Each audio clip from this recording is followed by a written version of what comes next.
जय हिंद दोस्तों। Mission SSC GD 2021 में आप सभी का स्वागत है। तो आज आपके लिए मॉक टेस्ट छठा लेके आए हैं। आपको पता होगा कि हम मॉक टेस्ट जो चला रहे हैं उसका आज छठा पेपर है, यानी कि इससे पहले के 5 सेट चैनल पे अपलोड हो चुके हैं। अगर आपने नहीं देखा है तो आप देख सकते हैं। इसके अलावा डेली ये शाम को 7 बजे अपलोड होता है। शाम को 7 बजे लाइव होता है ये टेस्ट। तो इस टेस्ट को आप सभी लोग ज्वाइन कीजिए। क्या कीजिए? ज्वाइन कीजिए और अपनी तैयारी जांच कीजिए कि कैसे होती है। अगर आप बाद में देख रहे हैं तो कोई बात नहीं, ये क्वेश्चंस का सारे खुद से लगाने की कोशिश कीजिए।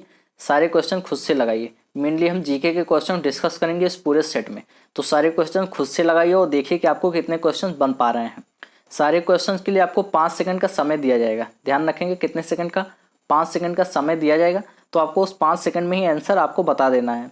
ठीक है, तो आप सभी लोग खुद से बनाने की कोशिश करेंगे। आपको अपना स्कोर लास्ट में कमेंट करना है कि आप कितना बना पाते हैं।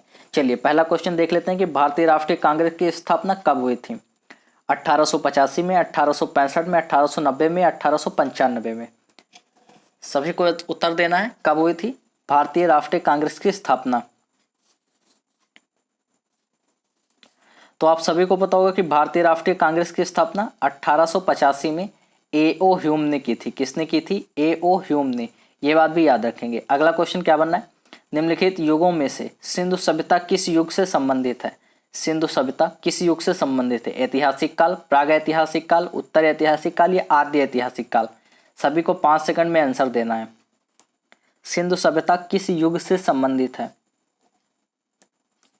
दोस्तों बिल्कुल सही, सिंधु सभ्यता आपका जो संबंधित है वो संबंधित है आपके आद्य ऐतिहासिक काल से। किससे? आद्य ऐतिहासिक काल से संबंधित है। डी आपका राइट आंसर हो जाएगा। अगला क्वेश्चन है, निम्नलिखित में से कौन सा आश्रम इंद्रियों पर संयम रखने और बौद्धिक विकास करने की शिक्षा देता है? कौन सा आश्रम? तो इसका पता तो आप सभी को होगा, ये तो नर्सरी का बच्चा भी बता सकता है कि ब्रह्मचर्य आश्रम। ब्रह्मचर्य आश्रम क्या करता है? इंद्रियों पे संयम रखने की शिक्षा देता है और मतलब बौद्धिक विकास भी करवाता है। तो आपका ब्रह्मचर्य आश्रम क्या हो गया? सभी को पता होगा कि ब्राह्मण धर्म में यानी कि हिंदू धर्म में 4 आश्रम होते थे ना, ब्रह्मपत्र, ब्रह्मचर्य और फिर गृहस्थ आश्रम, संन्यास आश्रम, ऐसे मिला के 4 आश्रम होते थे। चलिए अगला क्वेश्चन है, भारतीय संविधान के मूल अधिकारों का वर्णन किस भाग में किया गया है? क्या भारतीय संविधानों के मूल अधिकार आप सभी को पता होंगे। मूल अधिकार का वर्णन किस भाग में किया गया? भाग 2 में, भाग 4 में, भाग 7 में या भाग 3 में? 29वें का आंसर आप सभी को देना है। ठीक है, तो जल्दी से उत्तर देंगे कि किस भाग में किया गया है मूल अधिकारों यानी कि मौलिक अधिकार का वर्णन। मौलिक अधिकार केवल कितने हैं? टोटल 6 हैं। और आपके संपत्ति के अधिकार को मौलिक अधिकार से हटा दिया गया है, ये बात भी ध्यान रखेंगे। चलिए इसका उत्तर आप सभी का सही आ रहा है कि मूल अधिकारों का वर्णन आपके भाग 3 में किया गया है। कौन से भाग में? भाग 3 में किया गया है। चलिए याद रखेंगे, संसार का सबसे बड़ा फूल कौन सा है? ये तो नर्सरी केजी में हम लोग स्कूल में जीके पूछते थे कि संसार का सबसे बड़ा फूल कौन सा है। वो क्वेश्चन यहाँ पे आ गया है। चलिए आपको बताना है, कमल, कैक्टस, रजनीगंधा या रेफ्लेशिया। ये रजनीगंधा तो ये पान मसाला है, यहाँ पे कैसे आ गया? खैर कोई फूल भी होता होगा इसीलिए यहाँ पे आ गया है। तो चलिए आपको बताना है कि चारों में से कौन सा सही होगा। तो संसार का सबसे बड़ा फूल आज याद करके, ये अगर आपने नर्सरी में नहीं याद किया था तो रेफ्लेशिया होता है। और इसका मतलब ये खुशबूदार नहीं होता है, बस ये संसार का सबसे बड़ा फूल है। इसकी खुशबू सड़े मांस के जैसे आती है। याद रखेंगे।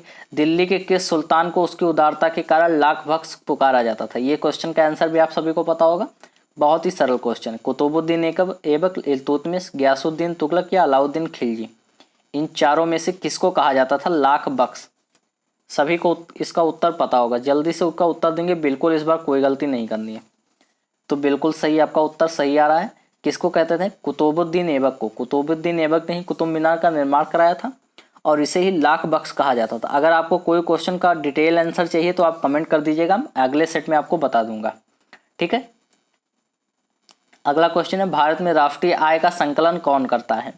भारत में राष्ट्रीय आय का संकलन कौन करता है? योजना आयोग, वित्त आयोग, भारतीय सांख्यिकी संगठन या केंद्रीय सांख्यिकी संगठन? राष्ट्रीय आय का आंकलन कौन करता है, इसका उत्तर आपको बताना है। तो कौन करता है दोस्तों? बिल्कुल सही, डी आपका राइट आंसर हो जाएगा। कौन? केंद्रीय सांख्यिकी संगठन।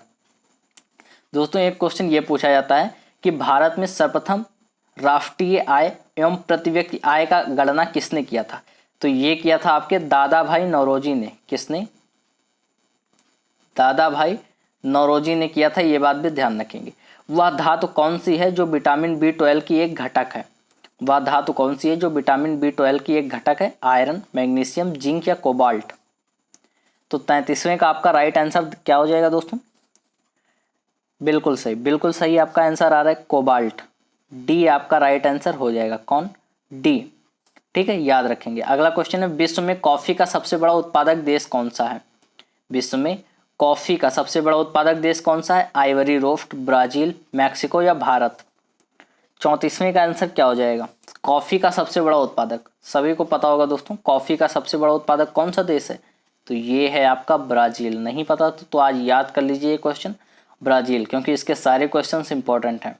अगला क्वेश्चन है, लोकतांत्रिक केंद्रीकरण किसकी महत्वपूर्ण विशिष्टता है? क्या? लोकतांत्रिक केंद्रीकरण किसकी महत्वपूर्ण विशेषता है? समाजवादी की, साम्यवादी की, लोकतांत्रिक की या सर्वसत्तात्मक की?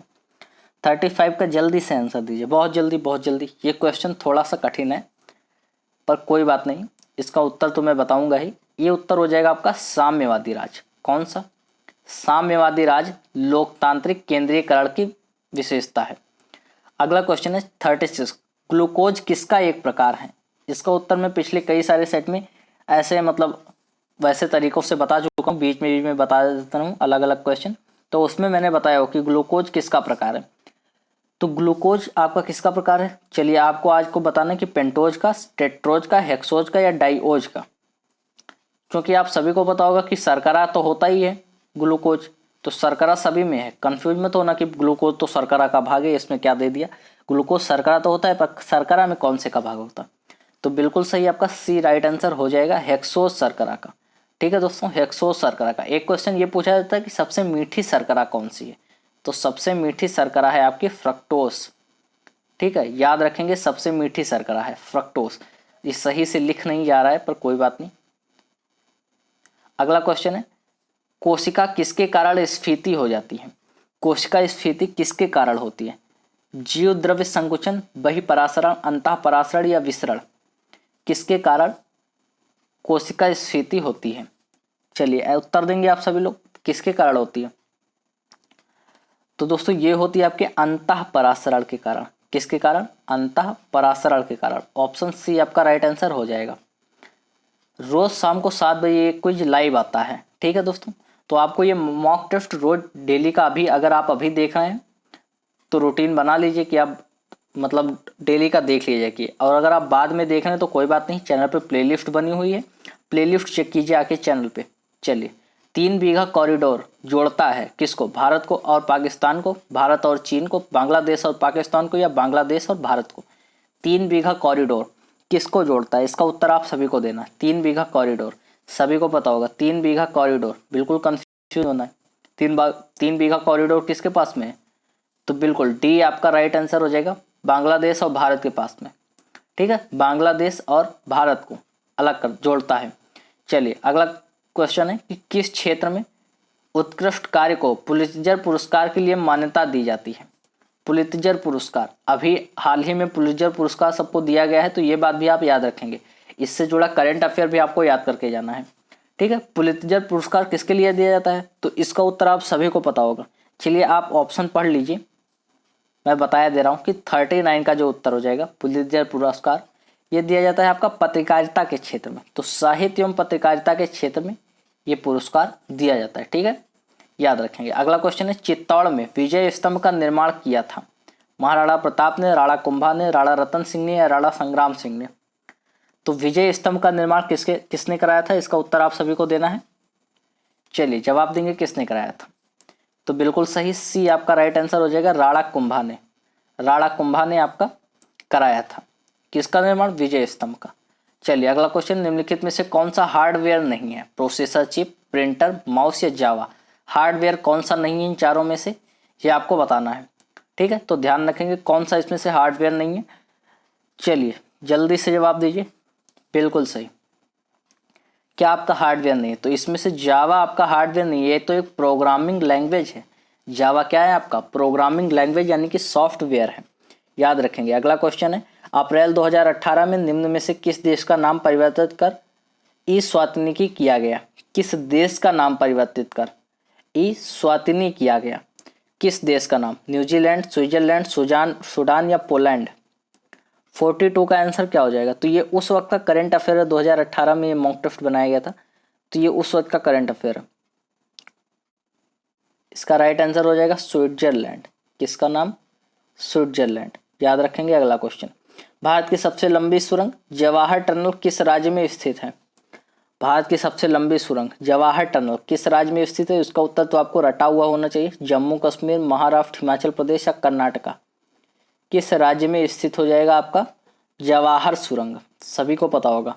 इसमें बिल्कुल भी गलती बर्दाश्त नहीं की जाएगी, क्योंकि आप इतने दिनों से तैयारी कर रहे हैं। अगर आपने कोई अच्छे आर्मी का, पैरामिलिट्री का सपना देखा हुआ है तो आपको पता होना चाहिए। इसका उत्तर हो जाएगा आपका ए, जम्मू कश्मीर। ठीक है, तो बढ़िया से पढ़ाई करनी है, ऐसे ही नहीं। अगर आप अच्छी पोस्ट चाहते हैं जैसे एसएसएफ की या एनआईए की, तो कट ऑफ काफ़ी ज़्यादा जाता है। 90 प्लस का स्कोर टारगेट बना के चलिए, तभी आपको आपकी मनपसंद पोस्ट मिलेगी। चलिए, संघनन का एक रूप जो दृश्यता कम कर देता है और श्वसन संबंधी समस्या उत्पन्न करता है। संघनन का एक ऐसा रूप जो दृश्यता कम कर देता है और श्वसन संबंधी समस्या उत्पन्न करता है, उसे क्या कहते हैं? ओस, ध्रुव कुहासा, तुषार या कुहासा? 44 का राइट आंसर आपके हिसाब से क्या हो जाएगा? फिर से पढ़िए चारों। संघनन का एक ऐसा रूप जो दृश्यता कम कर देता है और श्वसन संबंधी समस्या उत्पन्न करता है। आधे से ज़्यादा लोग ओस को लगा रहे होंगे, जो कि बिल्कुल गलत है। राइट आंसर हो जाएगा आपका डी, कुहासा। क्या हो जाएगा? डी, कुहासा। अगला क्वेश्चन है, इंसुलिन की कमी के कारण होने वाला रोग कौन सा है? तो इसमें तो बिल्कुल भी आपको बताने की ज़रूरत नहीं है। अगर आप ये गलत करते हैं तो यार तैयारी बहुत धीमी चल रही है। तुरंत चैनल को सब्सक्राइब करके और सारे वीडियोस एक सांस में देख लो, इसी से आपकी तैयारी मजबूत हो सकती है। चलिए, कौन कौन सा रोग इंसुलिन की कमी के कारण हो सकता है? राइट आंसर क्या हो जाएगा? बी हो जाएगा आपका, डायबिटीज। क्या हो जाएगा? डायबिटीज। और अगर इस सेशन को आप यहाँ तक देख रहे हो तो यार एक बार लाइक करके शेयर जरूर कर दो, जिसको भी ज़रूरत हो उसके पास शेयर कर दो, और सब्सक्राइब तो कर ही दो यार। थोड़ा जैसे मैं आपको फ़ायदा दे रहा हूँ तो थोड़ा फ़ायदा मुझे भी दे दो। चलिए, वायुमंडल में नाइट्रोजन की प्रतिशतता कितनी होती है? सभी को पता होगा। ये तो बिल्कुल बिल्कुल भी गलत नहीं करना है, और आंख बंद करके किस पे लगा देना है? बिल्कुल सही, सी पे लगा देना है। 78.03। ये 71 भी लिखा हुआ हो सकता है कहीं कहीं, यहाँ पे 78 लिखा हुआ है इसलिए लगाया जा रहा। चलिए, इंडिया विंस फ्रीडम पुस्तक के लेखक कौन है? मैं जब प्रीवियस ईयर के सेट करवा रहा था, मैं तभी से आपको बोल रहा हूँ, पुस्तक में मुश्किल लेखक से संबंधित एक ना एक प्रश्न आपको मिल ही जाएगा हर बार। तो आपको पुस्तक में मुश्किल लेखक से संबंधित एक अलग वीडियो तो मैं दे ही दूंगा, पर अभी आपको जितने भी क्वेश्चन मिल रहे हैं सब अच्छे से तैयार करके रखने हैं, क्योंकि थोड़ी एक भी क्वेश्चन एक एक नंबर से ही तो पूरा नंबर बनता है, तो एक एक नंबर आपको बटोरने की कोशिश करनी है। तो इंडिया विंस फ्रीडम पुस्तक के लेखक कौन है? महात्मा गांधी, मौलाना आज़ाद, जवाहरलाल नेहरू या जयप्रकाश नारायण? तो 47 का आंसर आपका राइट हो जाएगा, मौलाना आज़ाद। कौन हो जाएंगे? मौलाना आज़ाद इंडिया विंस फ्रीडम पुस्तक के लेखक हैं। अगला क्वेश्चन क्या है यहाँ पे? सभी मूल बलों में सर्वाधिक दुर्बल है। सभी मूल बलों में सर्वाधिक दुर्बल कौन है? गुरुत्वीय बल, स्थिर वैद्युत बल, चुंबकीय बल या नाभिकीय बल? सर्वाधिक दुर्बल बल आपको बताना है। 48 का राइट आंसर क्या हो जाएगा आपके हिसाब से? बिल्कुल सही, गुरुत्वीय बल आपका राइट आंसर हो जाएगा। सॉरी दोस्तों, बीच में कुछ अननेसेसरी वॉइस आपकी आ गई थी, तो वो अलार्म क्लॉक था जो कि सुबह 4:30 बजे बज रहा था। आप यहाँ पे टाइम देख सकते हैं, तो गलती से बजने लगा था। चलिए, इसका उत्तर मैंने आपको क्या बताया था कि गुरुत्वीय बल है। सर्वाधिक दुर्बल बल कौन सा है? तो 48 का राइट आंसर आपका गुरुत्वीय बल हो जाएगा। चलिए, अगला क्वेश्चन है, श्रम दिवस किस तिथि को मनाया जाता है? कौन सा दिवस? श्रम दिवस। तो श्रम दिवस आपका किस तिथि को मनाया जाता है? कब मनाया जाता है? 1 मई, 8 मई, 9 मई या 4 मई को? श्रम दिवस। चलिए, आपको बताना है श्रम दिवस।